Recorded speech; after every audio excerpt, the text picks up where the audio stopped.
guys, welcome back to another video in the Trading Harmonic series. Today we're going to be looking at Link, where we caught at the bear market bottom. You can see here in the purple box, just standard observation, right? Key area where it's been support in the past. So we would expect at some point there to be a sweep of this area, your old PO3 style, right? So we can see we have the ABCD pattern, the 886 to the 113. It's got quite a large PRZ, the advanced PRZ, which is why we always look for your classical M-shaped patterns, as the advanced PRZ is much tighter for those. Now if we blast this on, we can see we do actually have one in this case, not always, but the PRZ is a little bit smaller. Not by much. Sometimes it can be a lot smaller due to finding your classical M or W shaped patterns, right? Using the same points, so that's good confluence for this area being support. So we'll add some price action in a second, see how we go and how we manage accordingly. Dip down into the PRZ, nearing the bottom of it. Great for averaging in. We have now cleared, but this may be resistance now, because once we go below this range, could very well be resistance in the future. We didn't get that, which is great news for us. So we can add in our Fibonacci tracement for our highest point, in this case A. We can draw in our ratio box.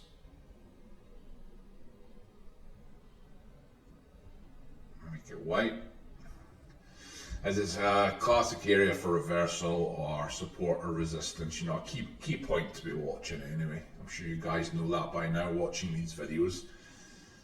You can see here we've got a little bit of resistance, yeah, and then we bounce kind of not clean, but from 382 area, and it looks like we're reclaiming currently.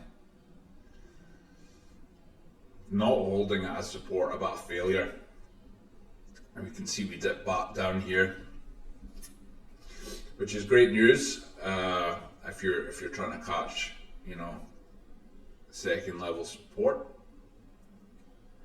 Not from our PRZ though, from our range that we've marked off, right?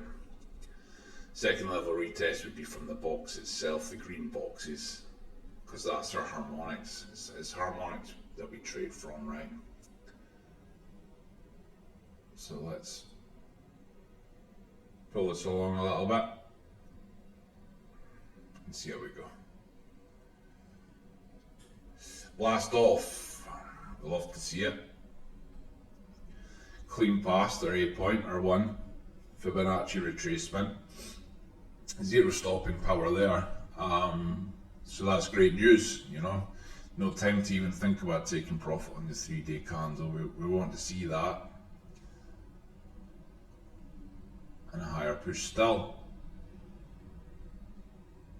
Clean up here, right? Way past the 1618. You've seen a little bit of resistance, so you'll be watching carefully for the next candle, whether to take profit out of here or not, and to push much higher. So let's get the P&L on and we'll watch. We can see here entry points 5.413. Why is the average so high? The truth is, at the time, I did not know it was going to be the bear market bottom.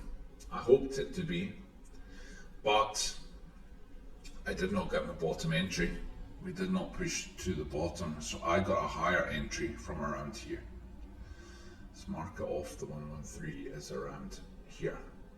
Mark it white. Okay. So initial entry was here, not the bottom, unfortunately. Not ideal for us. Much higher leverage than it should be. Why is that? It was not originally 50. We increased leverage afterwards. Okay. So taking profit and pulling back.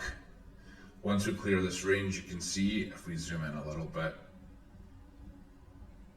by chance, this was not a doji candle trade, by chance it's around the same area as this doji candle. Once we break above that, it's a positive sign for the market. Okay, so adding in lower and then increasing my average on the retrace. So this is a mistake on my part. This is a mistake due to fear and due to FOMO. This is before I opened the Discord as well. Since I opened the Discord, I've been much more responsible. More responsible with what I post, more responsible with what I trade, because if people are going to follow, I feel accountable for them as well.